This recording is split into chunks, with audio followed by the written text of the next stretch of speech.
Hello, my name is Stephen Patrick Rondina, and this is my project on Maria Izquierdo. She's personally one of my favorite artists throughout this entire course, and I think she's one of the most underrated artists throughout the entire era.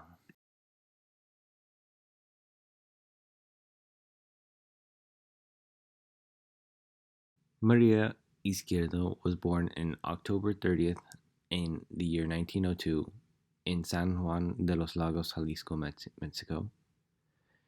She she lost her father at a very young age, at the age of 5, and since that incident, she had to live with her grandparents, where she ended up growing up in small towns such as Aguascalientes, Torreon, and Saltillo.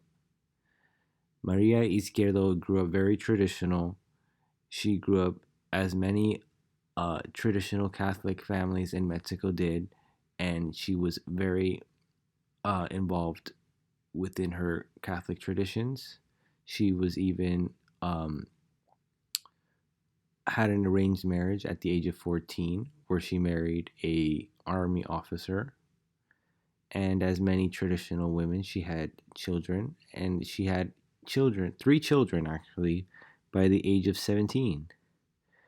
And after she started her family, she decided to move to Mexico City, away from San Juan de los Lagos, and this is where she began developing her professional artistry career.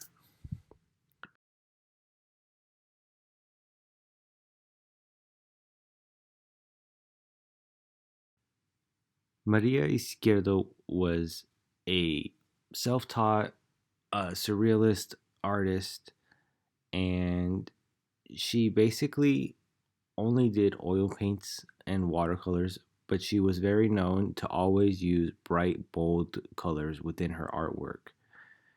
And much of her work was mostly based off her Mexican heritage and her traditions, and she also liked to focus her art around uh, portraits of women and herself.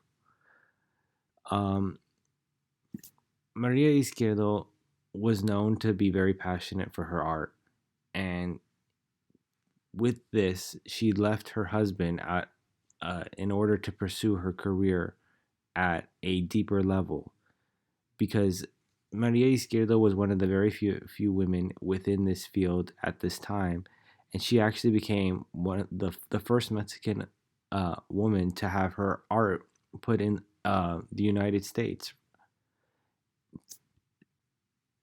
She broke a lot of gender barriers and introduced a lot of female and Mexican artistry into the United States and to the modern um, art that was very popular at the time, that normally um, tackled on issues which were normally political at the time due to the Mexican Revolution that was going on.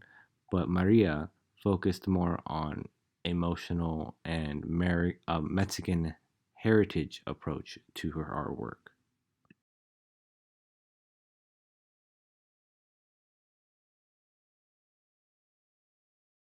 Personally, my favorite Maria Izquierdo artwork is her Dream and Premonition piece.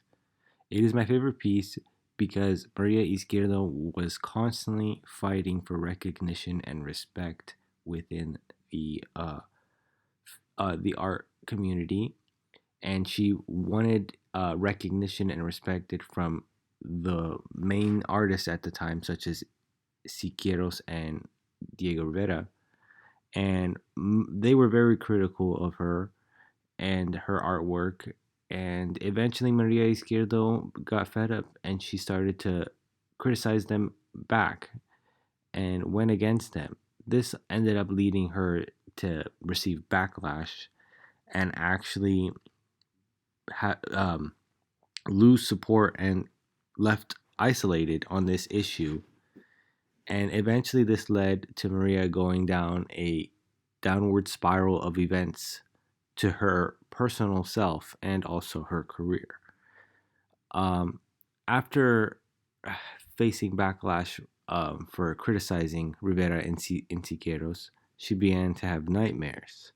Once she had these vivid nightmares, she began one day to wake up and had a clear, vivid image of her nightmare in which she was holding her decapitated head outside of a window, in which is and also um, the other details that are depicted within this artwork of her dream.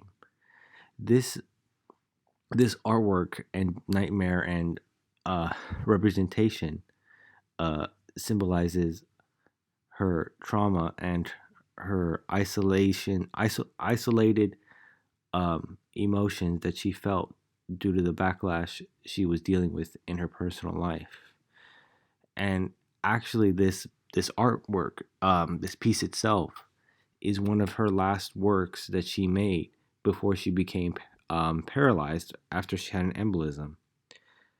She later on had to relearn how to paint with her less dominant side, and her artwork just was not recognized or seen as the same. And eventually, Maria died later on in the year 1955, I believe. She died of a stroke, but she is still remembered for her huge impact and artwork at the time.